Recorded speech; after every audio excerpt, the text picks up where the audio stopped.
네, 바로 시작할게요. 성부와 성자와 성령의 이름으로 본생이가 되어신 마리아님 기뻐하소서. 주님께서 함께 계시니 여인 중에 복되시며 태중의 아들 예수님 또한 복되시나이다.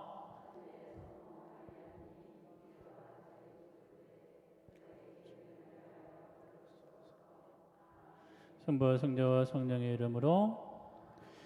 네, 오늘은 그 예루살렘 입성에 관해서 좀 말씀을 드리는데, 우리가 예루살렘 입성을 이야기하면 예수님께서 당나귀를 타고 예루살렘에 들어가시고 백성들이 호산나 호산나 노래를 부르고 다윗의 자손 노래를 부르면서 예수님을 맞이했던 그 장면만 우리가 이렇게 떠오르잖아요. 근데 사실은 그 성경에 나와 있지는 않지만 그 당시에 행렬이 두 가지 행렬이 있었어요. 하나는 예수의 행렬이 있었고 다른 행렬은 로마 군대의 행렬이 있었습니다. 이 두 가지 행렬은 굉장히 서로 극과 극점에 서 있는 행렬의 모습이고 시행하는 형태의 모습도 완전히 다릅니다. 그래서 어쩌면 신앙이라고 하는 게 뭐냐 하냐면 이 두 행렬 중에 하나의 행렬을 선택하는 것이 바로 신앙의 모습이라고 표현도 하기도 해요. 그래서 오늘은 이 두 가지 행렬을 좀 우리가 좀 바라보고, 그리고 예루살렘이라고 하는 곳이 예수님이 정화하셨잖아요. 정화의 목적이 무엇이냐? 그러면 성전에 대한 단죄냐? 아니거든요. 그래서 그 모습에 대해서 우리가 함께 좀 바라볼 수 있는 시간을 가져보려고 합니다. 오, 깜짝아. 예루살렘에 입성하는 두 가지 행렬. 첫째는 어떤 행렬이냐면, 같이 읽어볼까요? 초라하고 초종자의 환호를 받으며 당나귀를 타고 입성하는 행렬. 누굴까요? 예수님의 행렬입니다. 이렇게 성화는 이렇게 멋있게 그려놔요. 근데 여러분, 예수님이 저렇게 멋있게 입었을까요? 그렇지 않겠죠? 저렇게 화려하지 않았습니다. 그냥 통으로지 않은 속옷도 입고 다녔고 사실은 굉장히 소박했던 예수의 행렬이었을 겁니다. 근데 이 행렬은 어떻게 시작되냐면 갈릴리에서부터 약 100마일 떨어져 있는 예루살렘으로 지나가는 행렬이에요. 대개 1마일이 1.68km 정도 된다고 그래요. 그러면 대개 한 160km, 169km 뭐 그 정도 되는 정도의 거리를 예수께서 갈릴리에서부터 예루살렘으로 쭉 가셨던 그런 행렬이 바로 예루살렘으로 이어지는 행렬입니다. 근데 이 행렬의 주된 목적이 무엇이었냐면 하나님 나라의 복음의 선포가 목적이었어요. 예수님께서는 공생을 하시면서 끊임없이 선포하셨던 것이 뭐냐면 하나님 나라거든요. 그리고 하나님 나라가 어디에서 이루어져야 된다? 지금 우리가 살고 있는 바로 지금 여기에서 이루어져야 된다. 그리고 하나님 나라에 포함되어 있는 사람이 누구냐? 라고 했을 때는 사실 예수님께서는 죄인된 자가 없다 라고 이야기하시는 거죠. 그래서 너희가 죄인이라고 여겨져 있는 그 사람들 또한 하나님 나라의 백성으로서 초대받은 사람들이다. 바로 이것이 바로 예수님께서 하셨던 복음의 선포의 모습이었어요. 근데 여기서 엄청나게 다른 모습이 나타나요. 예수님을 따랐던 사람들 대부분은 어떤 사람들이었냐면 농민층들이었습니다. 여러분, 농민층이라고 하면 그 당시 어떤 삶을 살았을까요? 굉장히 윤택했을까요? 아닙니다. 가난했습니다. 나중에 예루살렘에 있었던 성전에 있었던 그 사람들을 중심으로 말씀을 드릴 때가 있을 텐데 그 사람들이 가지고 있었던 땅도 거의 소유하지 못했던 사람이 대부분이었을 것 같아요. 그 당시에 로마인들이 그 지배를 시작하면서 그 땅을 지배하기 위해서 뽑았던 사람들이 좀 말씀드렸죠? 유사 시간에 부자들이었습니다. 그 기준이 뭐였냐면 부를 얼마나 소유하고 있느냐. 근데 이 부의 기준이 뭐냐? 땅이었거든요. 그래서 땅을 얼마나 소유하고 있느냐에 따라서 그 지배를 그 민족을 다스릴 수 있는 사람들을 로마인들이 선택했기 때문에 많은 부를 엄청나게 많이 가지고 있는 사람들이 그 당시에 사회적으로 그 나라를 지배했던 유대 민족을 지배했던 사람들입니다. 그러면 나머지 사람들은 수당농이나 아니면 정말 하루 일해서 하루 먹고 살아야 되는 정도의 삶을 살아가는 사람들이 대부분이었겠죠. 근데 예수를 따르는 사람들이 누구냐? 바로 그 사람들이었어요. 그 다음에 어린 나귀를 타고 들어가셨다라고 이야기하잖아요. 성경에서 어린 나귀란 무엇이냐면 평화를 사랑하는 사람들이 타는 것, 이런 의미를 가지고 있습니다. 그래서 예수님께서는 이 가난한 사람이었고 평화를 위해서 일하는 사람의 모습을 유지하고 살기 위해서 나귀를 타고 들어가신다 라고 하는 것이죠. 근데 놀랍게도 여러분, 이게 어디에 나와 있는 것이냐면 지카리아라고 하는 예언자의 예언에 나와 있는 내용입니다. 여러분 성경 읽고 계시죠? 성경 읽고 계신 분들은 지카리아 예언서 어딘 줄 아시죠? 예, 구약의 마지막 쪽에 속해 있는 예언자의 모습이에요. 바로 거기에서 9장 9절에 이렇게 나옵니다. 같이 한번 읽어보실까요? 시작. 딸 시온아,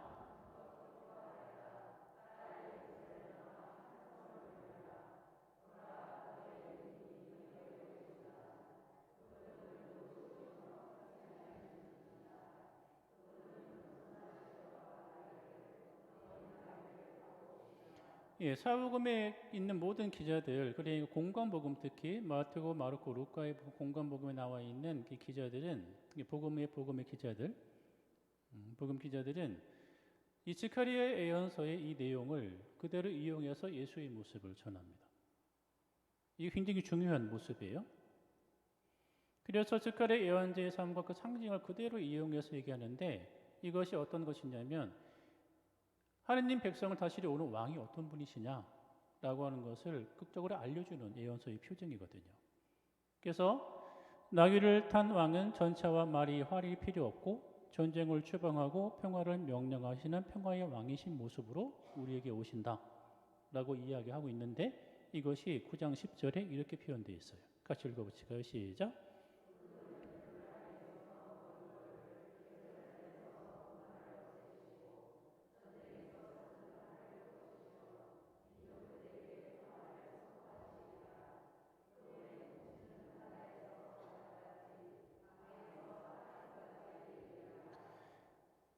마귀를 타고 오시는 그분은 어떤 분이시냐? 전쟁을 없애버리시는 분이시다. 사람을 죽이고 해치는 전쟁의 모든 요소를 무너뜨리는 분이시다. 그분은 평화를 이루기 위해서 오시는 분이시다 라고 하는 거예요.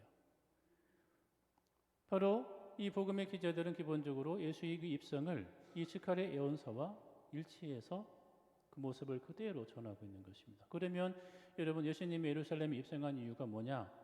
지배자가 되기 위해서 입성했을까요? 아니지요. 평화를 선포하기 위해서, 하나님 나라의 삶을 선포하기 위해서 바로 예루살렘에 입성하셨다라고 하는 것입니다. 그래서 이 예수님의 행진은 맞은편에서 일어나고 있는 로마인들의 행진과 극적인 대비를 이루고 있는 모습이에요. 그리스도교는 이 예수의 행진을 따르는 사람들이에요. 때문에 그리스도교는 언제나 이 교회를 통해서 평화를 선포하는 것이 바로 교회입니다. 평화라고 하는 것은 무엇이냐면 지금 상태 내에서 누려지는 삶이 공평한가, 정의로운가, 바로 그 모습을 실제 삶 안에서 체험하고 누리게 만드는 것이 바로 평화라고 하는 것이거든요. 때문에 평화를 산다라고 하는 것은 치우침이 없는 것을 이야기해요. 그래서 교회는 기본적으로 이 치우침이 있는 상태에 대한 반대, 그에 대한 분명한 거부를 이야기하죠. 그래서 나온 이야기가 뭐냐면 가난한 사람들이다 우선적인 선택이라는 단어가 나온 이유가 바로 거기에서 나온 거예요. 이 세상에서 가장 평화를 누리지 못한 사람들이 누구냐? 가난한 사람들이다. 그러면 교회는 지금 평화를 살기 위해서, 평화를 만들기 위해서 지금 누구를 선택해야 될 것이냐? 가난한 사람을 우선적으로 선택해야 된다 라고 하는 것입니다. 이것이 바로 예루살렘에 입성하셨던 예수님의 평화의 선포, 복음의 선포의 모습과 일치하는 모습이다라고 하는 거예요. 그래서 교회가 힘 있는 자의 편에 서면 절대 안 돼요. 교회가 힘 있고 뭔가를 휘두를 수 있고 돈 많고 그 사람들 편에 서면 절대 안 돼요. 여러분, 그러면 교회는 굉장히 잘 나갈 수 있어요. 근데 교회는 그 순간부터 무너집니다. 우리가 중세 시대를 이른바 암흑 시대라고 표현하잖아요. 여러분 교회사에서 들으면 중세 시대 암흑 시대라고 표현하잖아요. 근데 여러분 그 시대가 정말 암흑 시대였나?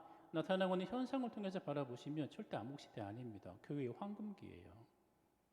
왜 황금기였는가? 교황권이 황제권을 이겼거든요. 세속의 힘을 교회가 이겼어요. 그래서 일반 왕들이 저항하면 너 파문해? 그러면 꼼짝 못했어요. 그래서 십자가 전쟁도 일으킨 거잖아요. 그 시기가 교회의 한마디 말이면 모든 것이 이루어졌던 시기입니다. 마녀사장도 그래서 이루어졌던 것이고. 이게 얼마나 무지한 겁니까? 얼마나 힘 있는 거예요. 세상의 눈으로 보면 교회 결정적인 황금이지. 근데 왜 교회가 그걸 역사가 왜 그걸 암흑이라고 표현할까요? 가장 교회의 모습과 동떨어졌기 때문에 그렇습니다. 권력과 가장 일치했던 시기, 세상의 권력을 소유하고 그것을 누리고 했던 시기, 바로 그 시기가 바로 교회의 정신을 가장 폐퇴시킨, 바로 거기서부터 교회의 분리, 바로 개신교가 바로 분리돼서 나온 거잖아요. 심각한 것이었습니다. 그래서 교회는 그 역사적 경험을 통해서 항상 이야기합니다. 힘 있는 자의 편에 교회는 서지 않고 거리를 둔다. 항상 가난한 자가 우선적 선택의 대상이 될 수밖에 없다. 바로 예수께서 그렇게 사셨으니까. 이것이 바로 교회가 가지고 있는 기본적인 입장, 그리고 살아가는 모습이다 하는 것입니다. 그래서 가톨릭 교회 안에서, 그리스도 교회 안에서 가난한 자의 편에 서는 모습을 보고 되게 불편한 사람들이 있을까요? 없을까요? 있어요. 왜 굳이? 라고 이야기를 합니다. 근데 기본적으로 교회 안에서 이 예수의 삶의 모습을 분명히 인식하고 알고 있는 사람들은 당연한 것입니다. 그것이 교회의 모습을 유지할 수 있는 분명한 확실한 길이니까. 그 반대편에 선 사람들은 바로 이 모습을 선택하는 사람들입니다. 본시오 빌라도가 제국의 기병대와 보병을 이끌고 오는 군사 행렬입니다. 그림을 보면 이런 형태로 드러나요. 갑옷을 입고 창을 차고 칼을 차고 말을 타고 부모도 당당하게 올라오는 모습. 여러분, 이런 행렬들은 당시 유대 시대에 일상적으로 있었던 행렬이기도 합니다. 근데 특히 유대인들의 가장 중요한 절기가 시작되어지면 이 유대인들은, 기본 이 로마인들은 갈릴리라고 하는 지역에서부터 예루살렘까지 이 행렬을 통해서 올라옵니다. 올라오는 이유가 뭘까요? 유대인의 축제와 함께 하기 위해서? 아닙니다. 유대인들이 함께 모이잖아요, 성전에. 그럼 성전에 모여서 반란자들을 일으킬까 봐 진압하기 위해서 올라오는 부대입니다. 그래서 이른바 안토니아 요새 상주하는 로마군을 지원하기 위해서 군사 행렬이에요. 안토니아 요새는 어떤 것이냐면 성전 바로 위에 있던 요새입니다. 그래서 그 위에서 딱 보게 되면 성전이 다 보여요. 그래서 성전이 어떻게 움직이고 있는가, 사람들이 어떤 모습으로 움직이고 있는가를 다 알 수 있는 지역입니다. 거기에 있는 부대를 지원하기 위해서 옵니다. 그래서 약 96.5km 정도를 걸어서 예루살렘에 올라오죠. 바로 빌라도 들어보셨죠? 빌라도가 이때 올라온 거예요. 이 군사 행렬과 함께. 같이 읽어보실까요? 시작.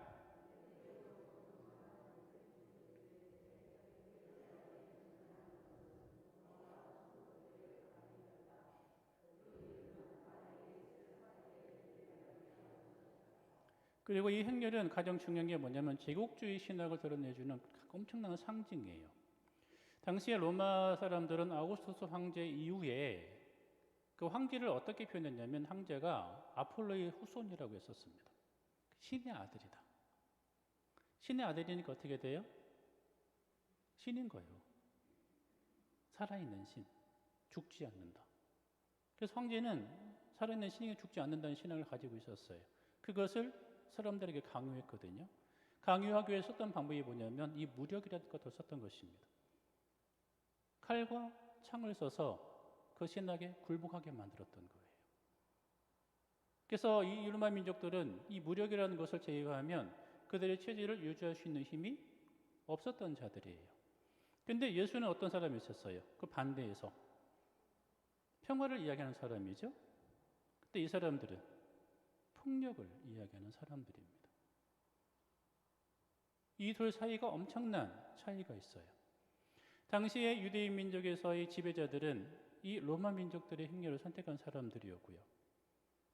그 당시 예수를 따랐던 농민층들은 예수의 평화를 선택했던 사람들이었습니다. 당시에 성전에 있던 사제 계급은 로마인들에 의해서 고용된 사람들이잖아요. 그죠? 사제면 기본적으로 땅을 소유할 수가 없거든. 근데 편법을 써서 땅을 소유하는 대부자가 됐었습니다.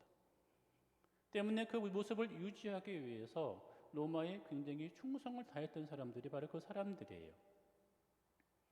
근데 그 안에 있었던 여러분 율법학자들 수많은 사람들 있잖아요.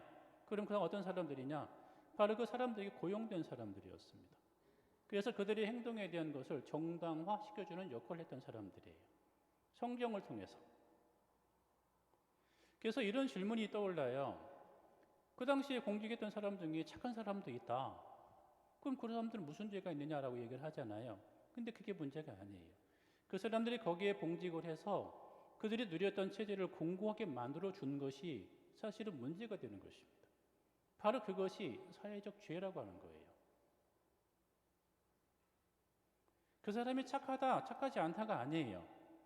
그 사람들이 착한 마음을 가지고 무엇에 봉직을 했느냐, 어떤 것에 근무를 했느냐, 그래서 그들이 근무하는 결과가, 봉직한 결과가 대다수의 백성에게 고통을 주었느냐, 아니면 해방을 주었느냐, 고통을 주었다면 그들은 악에 동참한 것입니다. 개인적 선함은 아무런 문제가 안 되는 거예요. 그러면 예수님이 심판하신다 하실 때 뭘 가지고 심판할까요? 그 사람이 가지고 있는 선함? 아닙니다. 그가 선함으로 무엇을 했느냐를 가지고 심판하시는 거예요.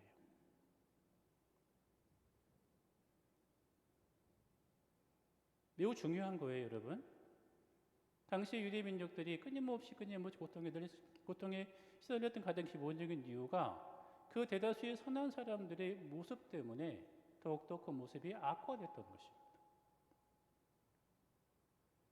근데 이 모습은 지금 살고 있는 우리나라에서도 반복적으로 나타나고 있는 모습이기도 해요.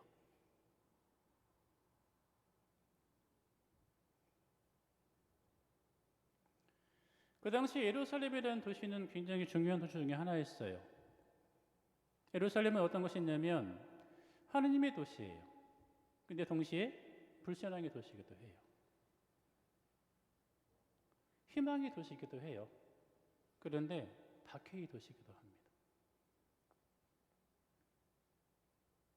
기쁨의 도시인데 또 고통의 도시이기도 해요. 성전이란 자체는 기본적으로 하느님의 도시이고 희망의 도시이고 기쁨의 도시예요. 근데 그 안에 일하고 있는 사람들의 움직임에 의해서 이 하느님의 도시가 불신앙의 도시가 되어버렸고, 그 다음에 박해의 도시가 되어버렸고, 고통의 도시가 되어버린 거예요. 그래서 그 당시에 수없이 많은 사람들이 이 예루살렘을 비판합니다. 예언자들이. 이 성전을 비판합니다. 그래서 백성들은 끊임없이 예상하는 거예요. 좀 다윗이 다시 왔으면 좋겠다. 이 다윗 시대처럼 공평한 시대가 다시 우리에게 왔으면 얼마나 좋을까? 그리고 이 다윗의 후손이 우리를 다스리면 얼마나 좋을까라고 하는 그런 희망을 가지고 살았던 거예요. 근데 거기에 누가 오셨어요? 예수가 오신 겁니다. 그러니까 이것이 얼마나 큰 희망이었어요. 이 사람들에게는. 매우 실제적인 희망이었던 것이죠. 아, 저분이라면 바꾸겠구나 하고 믿었던 거죠. 그리고 외쳤던 것입니다. 또 이 성전에 있는 도시, 이거 바로 예루살렘이잖아요. 성전이 있는 도시. 근데 당시 성전이 가지고 있는 신학은 되게 재밌어요. 성전 안에 있는 것만 해도 구원됐다 라는 믿음을 가지고 있었거든요. 그리고 거기는 이른바 희생제사를 바치면 다 용서가 이루어지잖아요. 바로 용서가 바로 이루어지는 도시이기도 해요.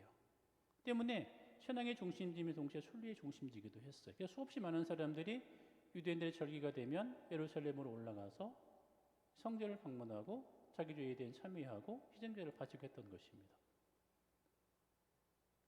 바로 이것이 하느님의 힘이었다고 믿게 된 것이죠. 그런데 이 예루살렘이 권위적인 지배자의 중심지로 바뀌어버린 거예요. 가장 기본적인 이유가 뭐냐면 바로 이 모습입니다. 부유한 소수에 의한 군주적이고 귀족주의인 정치가 일상적으로 펼쳐졌습니다.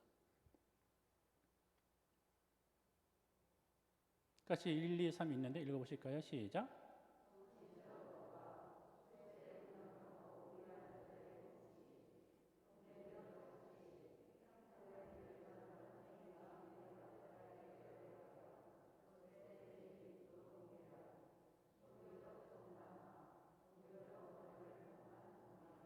예, 예루살렘이 이렇게 바뀐 거예요. 농민들이 이른바 생산을 하잖아요. 11조를 내잖아. 근데 그 11조 양이 얼마냐면 생산물의 3분의 2야. 절반 이상이고. 그거를 성전에 바치면 그 중에 일부를 그 안에 있는 사람들이 다 가져가요. 그러니 그 안에 있는 사람들은 어떻게 되겠어요? 더 부자가 되겠죠. 그죠? 그런 자신에게 생산했던 절반의 3분의 1을 뺏겠다 동의해 보세요. 소장농이라면 어떻게 할까요? 소장농이면 얼마나 가져주실 것 같으세요? 반절을 다 주인이 가져간다고 한다면 그 반의 3분의 2가 빠지낀다면 그러면 3분의 1로 생활하는 거잖아요. 살 수 있을까요? 없을까요? 살 수 없어요. 여러분 베드로가 얘기했잖아요. 밤새 그물을 쳤는데 한 마리도 못 잡았다고. 그게 기본적으로 그 당시에 가지고 있던 민중들의 모습을 그대로 드러내주는 표현입니다. 열심히 일했는데 주님 먹을 게 하나도 없습니다 라는 뜻이거든요. 바로 그 모습으로 예루살렘이 바뀐 겁니다. 특히 이 솔로몬에 의해서 이것이 기본적으로 더 심하게 나타났습니다. 같이 읽어보시죠. 시작.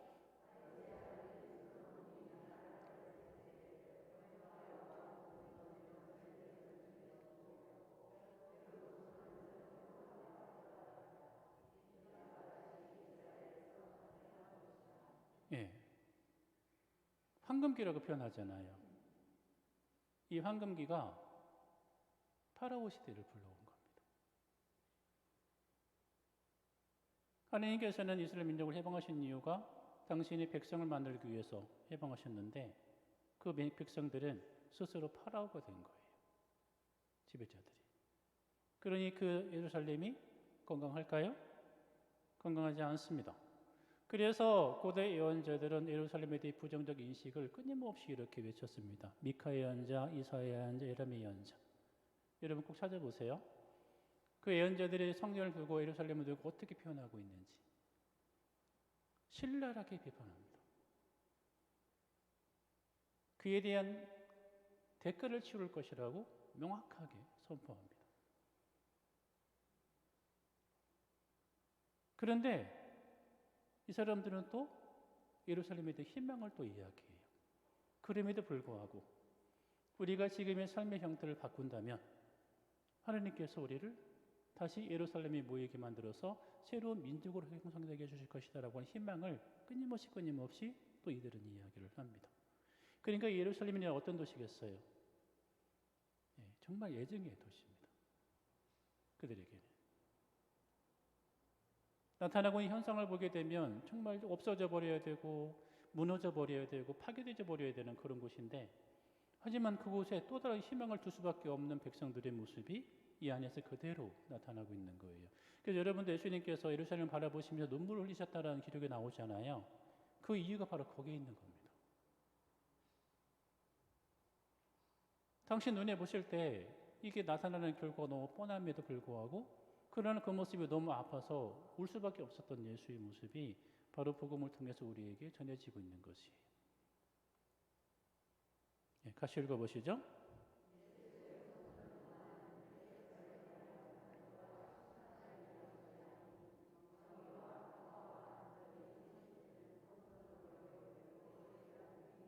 네, 예수님께서 예루살렘에 올라가셔서 제일 먼저 하신 게 성전 청하잖아요. 너희들은 아버지 집을 강도의 소굴로 만들었다. 아버지 집은 기도의 집이라 불리게 될 것이다. 하면서 채찍 만들어서 내쫓지요. 언뜻 보게 되면 그것이 무슨 성전에 대한 부정처럼 보이는데 그렇지 않다라고 하는 것입니다. 원래의 그 모습으로, 하느님의 모습으로 하느님이 계시는, 하느님이 현존하시는, 백성을 사랑하시는 그분이 현존하시는 그 성전으로 되돌아 가기 위한 예수님의 몸부림이었다라고 하는 거예요.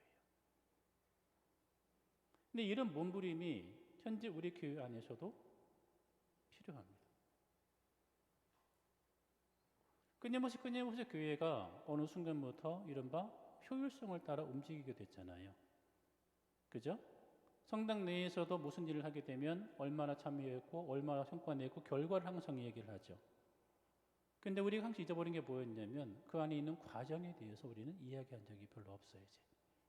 전에는 끊임없이 과정을 이야기했거든요. 이렇게 했는데 어느 사람이 되게 아파. 어떻게 하면 좋을까? 이에 대해 고민했거든. 근데 지금은 그 모습은 다 빼고 얼마나 많은 사람이 왔으니까 됐어만 이야기하는 거예요. 그러다 보니 우리가 왜 복음을 선포하는가에 대해서 어느 순간 잊어버리고 사는 것입니다. 마치 교회에서 움직이고 있는 이 모습이 무슨 사업을 하는 것처럼 착각하는 거예요. 내 자신의 명성을 드러내기 위해 사는 것처럼 착각하는 거예요. 근데 그렇지 않다라고 하는 것이죠. 이 모습을 지켜야 됩니다. 여러분, 초심의 모습. 바로 예수의 삶의 형태를 지키지 못하면 더 이상 교회는 교회의 모습이 아니에요. 우리가 끊임없이 주는 성주지를 해서 예수님의 입성을 축하하면서도 마음으로는 로마인들의 행위를 추종하는 사람이 될 수밖에 없다라고 하는 거예요. 그리고 로마인들의 행위를 추종할수록 우리는 신앙과 거리가 먼 형태의 삶을 선택하는 사람이 될 수밖에 없다라고 하는 것도 기억하셔야 됩니다. 바로 그것이 하느님의 심판의 기준이라고 하는 것도 아울러 함께 기억하시면 좋겠어요. 네, 오늘은 여기까지 할게요. 그래서 조금 다르죠? 전에 했던 거하고 맥이. 왜냐하면 그 예수님의 순환과 부활은 굉장히 중요한 부분이에요. 근데 이거를 그동안 우리가 해왔던 어떤 그 모습으로 그냥 그 모습을 이해하면 편해, 마음이. 그런데 그 당시에 살고 있던 삶의 자리, 그 사람의 삶의 형태의 모습과 한번 비추어서 바라보게 되면 이게 굉장히 심각하고 어려운 모습이었구나라고 하는 것을 우리가 알 수 있어요. 그리고 그 모습이 현재 우리 교회와 거의 일치하는구나 하는 것도 알 수 있고, 그래서 좀 이 형태대로 나머지 두 번은 진행을 하게 될 것 같습니다. 네. 성부와 성자와 성령의 이름으로 영광이 성부와 성자와 성령께, 성부와 성자와 성령의 이름으로 수고하셨어요.